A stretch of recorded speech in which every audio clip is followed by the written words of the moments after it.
There's no feeling more intense than starting over. If you deleted your homework the day before it was due, as I have, or if you left your wallet at home and you have to go back after spending an hour in the commute. If you won some money at the casino and then put all your winnings on red but it came up black. If you got your best shirt dry cleaned before a wedding and then immediately dropped food on it. If you won an argument with a friend and then later discovered that they just returned to their original view. Starting over is harder than starting up. If you're not ready for that, like if you've already had a bad day, then what you're about to go through might be too much. Feel free to go away and come back. I'll be here. Alright, thanks for coming with me on this trip. I'll understand if you have to take a break at any point.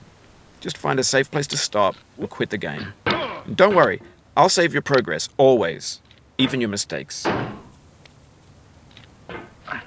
This game is a homage to a free game that came out in 2002, titled Sexy Hiking. The author of that game was Jazzuo, a mysterious Czech designer who was known at the time as the father of B games. And B games are rough assemblages of found objects. Designers slap them together very quickly and freely, and they're often too rough and unfriendly to gain much of a following. They're built more for the joy of building them than as polished products.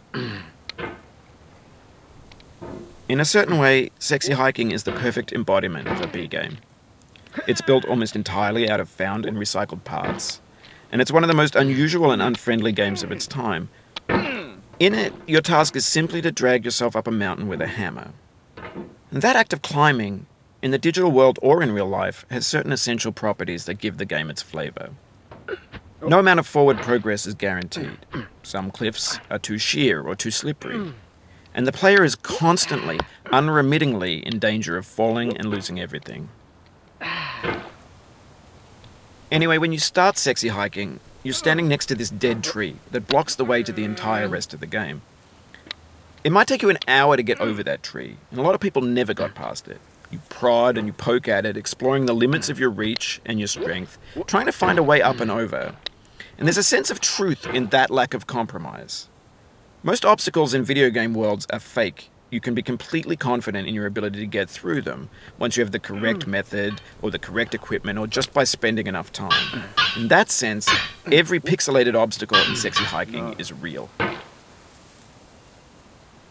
The obstacles in Sexy Hiking are unyielding, and that makes the game uniquely frustrating. But I'm not sure Jazzuo intended to make a frustrating game. The frustration is just essential to the act of climbing, and it's authentic to the process of building a game about climbing. A funny thing happened to me as I was building this mountain. I'd have an idea for a new obstacle, and I'd build it, test it, and it would usually turn out to be unreasonably hard. But I couldn't bring myself to make it easier. It already felt like my inability to get past the new obstacle was my fault, as a player rather than as a builder. Imaginary mountains build themselves from our efforts to climb them, and it's our repeated attempts to reach the summit that turns those mountains into something real. When you're building a video game world, you're building with ideas, and that can be like working with quickset cement. You mold your ideas into a certain shape that can be played with, and in the process of playing with them, they begin to harden and set until they're immutable, like rock. And at that point, you can't change the world. Not without breaking it into pieces and starting fresh with new ideas.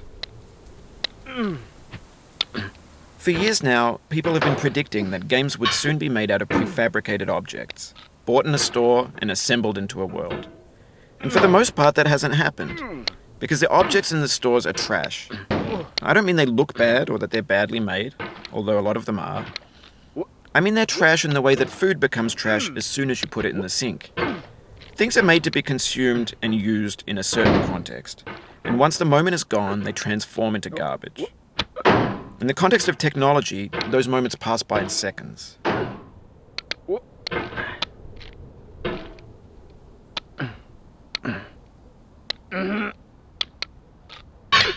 Over time, we've poured more and more refuse into this vast digital landfill that we call the internet.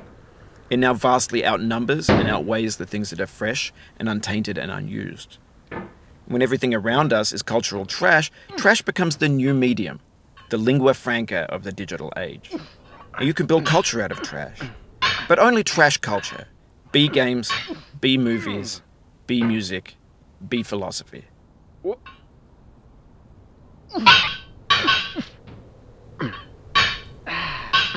Maybe this is what digital culture is. A monstrous mountain of trash, the ash heap of creativity's fountain. A landfill with everything we ever thought of in it. Grand, infinite, and unsorted.